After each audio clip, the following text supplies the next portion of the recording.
अस्सलाम वालेकुम। उम्मीद है कि आप सब खैरियत से होंगे और अपने घरों में खुश होंगे।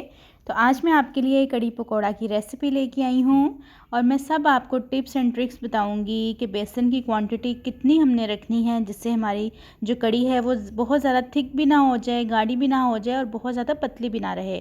तो चलें इसको बनाना स्टार्ट करते हैं।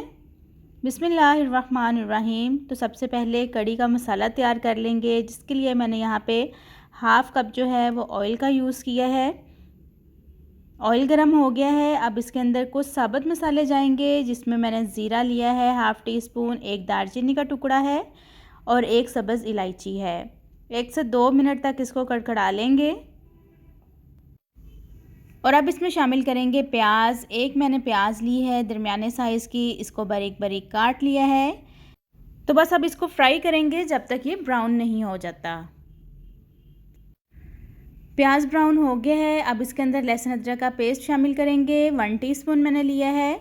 2 से 3 मिनट तक इसको अच्छी तरह से भून लेंगे ताकि जो स्मेल है इसके कच्चेपन की वो ख़त्म हो जाए। तो मैं पहले मसाला बना रही हूँ, फिर इसके बाद जो कड़ी का मिक्सचर है वो तैयार करते हैं। तो यहाँ पे अच्छी तरह से मैंने लहसुन अदरक को भून लिया है। एक अदद इसमें अब मैंने टमाटर शामिल किया है और एक ही मैंने इसमें फ़िलहाल सब्ज़ मिर्च को शामिल किया है। तो इसमें अब मैं साथ ही हाफ़ कप जो है वो पानी का डाल दूँगी ताकि जो हमारे टमाटर हैं वो अच्छी तरह से गल जाएं और इसको कवर करके 2 से 3 मिनट पकने देंगे। तो यहाँ पे देखें पानी ड्राई हो गया है, टमाटर भी मैश हो गए हैं और ऑयल भी ऊपर आ गया है। तो अब इसको बस थोड़ा सा चम्मच से हम लोग मज़ीद मैश कर लेंगे और इसमें फिर जो स्पाइसेस हैं वो शामिल करते हैं। 1 टीस्पून इसमें मैंने हल्दी का ऐड किया है और हाफ़ टी स्पून कुटी हुई लाल मिर्च है। आप इसकी जगह पे रेड चिली पाउडर भी यूज़ कर सकते हैं। और मैंने इसमें 1 टीस्पून भर के जो है वो पिसा हुआ सूखा धनिया ऐड किया है। इससे जो टेस्ट है वो बहुत ही अच्छा आता है। और 1 टीस्पून नमक का है। तो बस इसको मज़ीद 2 से 3 मिनट तक भून लेंगे अच्छी तरह से। और अगर आपको लगे कि इस टाइम भूनते हुए मसाला जो है वो नीचे लग रहा है तो फिर थोड़ा थोड़ा पानी डाल के इसको भूनते जाएं। तो जब तक हमारा मसाला तैयार होता है तब तक हम जो कड़ी का मिक्सचर है वो बना लेते हैं। यहाँ पे मैंने 1 पाव दही लिया है और इसमें मैं 2 सालन वाले चम्मच जो हैं वो बेसन के ऐड कर रही हूँ। दही जो है वो मैंने पुरानी ही यूज़ की है, क्योंकि पुरानी अगर दही होगी तो कड़ी बहुत मज़े की भी बनती है और खट्टी भी बनती है। आप लस्सी भी ले सकते हैं। तो बस अब मैं हैंड बीटर की मदद से इसको अच्छी तरह से बीट कर लूँगी ताकि कोई लम्स वगैरह इसमें ना रहें। आप इसको ब्लेंडर में भी डाल के ब्लेंड कर सकते हैं। तो बस अब इसमें पानी डालेंगे। 3 ग्लास फ़िलहाल मैं इसमें पानी के ऐड कर रही हूँ, लेकिन बाद में 1 ग्लास मैं इसमें और डालूँगी।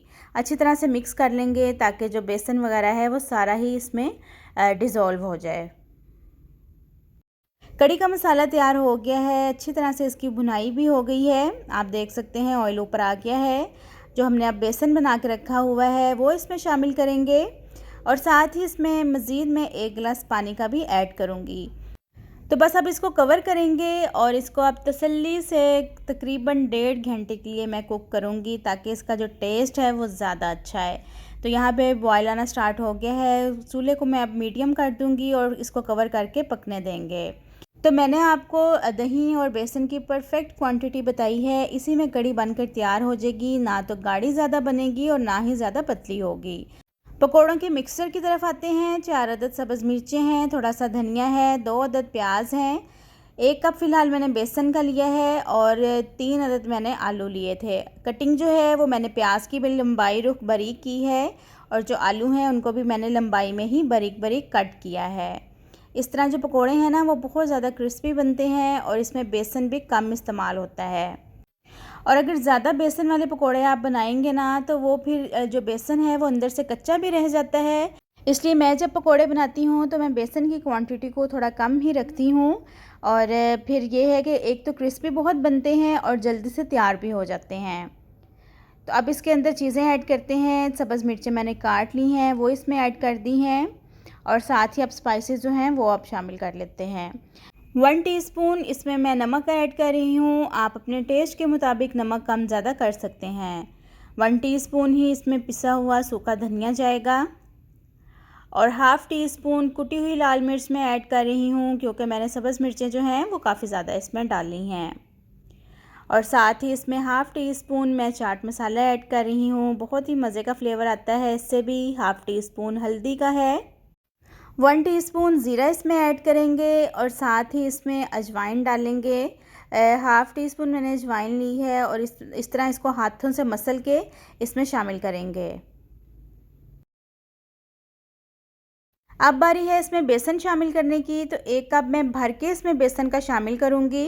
ये कप अभी पूरा लेवल पे नहीं था, इसलिए थोड़ा-सा बेसन मैं इसमें और शामिल कर रही हूँ। तो बस अब इसको मिक्स कर लेंगे, ड्राई ही पहले मिक्स करेंगे और उसके बाद इसमें थोड़ा-थोड़ा पानी डाल के इसको जो है वो तैयार कर लेंगे। अच्छा, आपने इसमें पानी तब भी ऐड करना है और बेसन तब ही ऐड करना है जब आपने इसको फ्राई करना है। उससे पहले आपने इसका मिक्सर बना के नहीं रखना है, वरना ये होगा कि फिर जो मिक्सर है ना वो पानी छोड़ देगा, वो और पतला होता जाएगा। आपको बार बार बेसन फिर डालना पड़ेगा, जिससे जो पकोड़े हैं वो बिल्कुल भी फिर सही नहीं बनेंगे। तो अब मैं इसको हाथों से अच्छी तरह से मिक्स कर लेती हूँ और बिल्कुल थोड़ा थोड़ा पानी डाल के ही इसको मैं बनाऊँगी।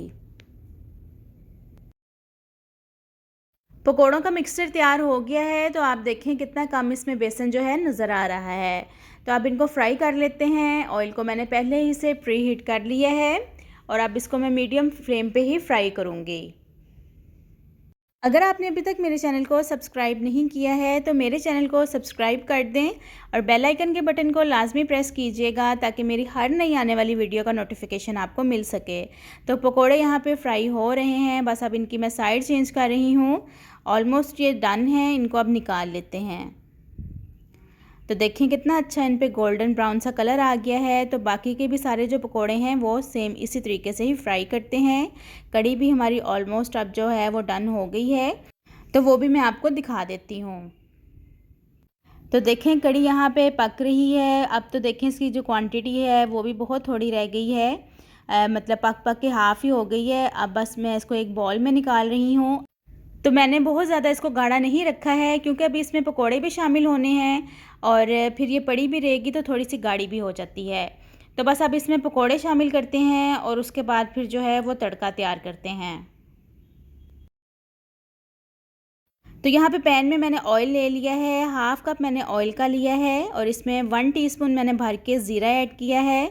तो बस अब इसको फ्राई कर लेंगे।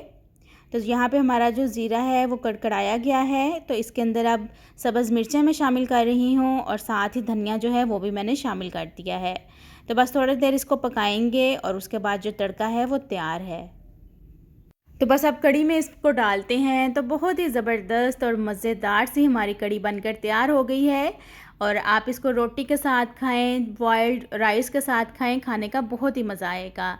थोड़ा सा ऊपर मैं इसके गरम मसाला भी ऐड कर रही हूँ, पिसा हुआ गरम मसाला। तो चलें आपसे नेक्स्ट वीडियो में मुलाकात होती है। बहुत सारा ख्याल रखिएगा। अल्लाह हाफ़िज़।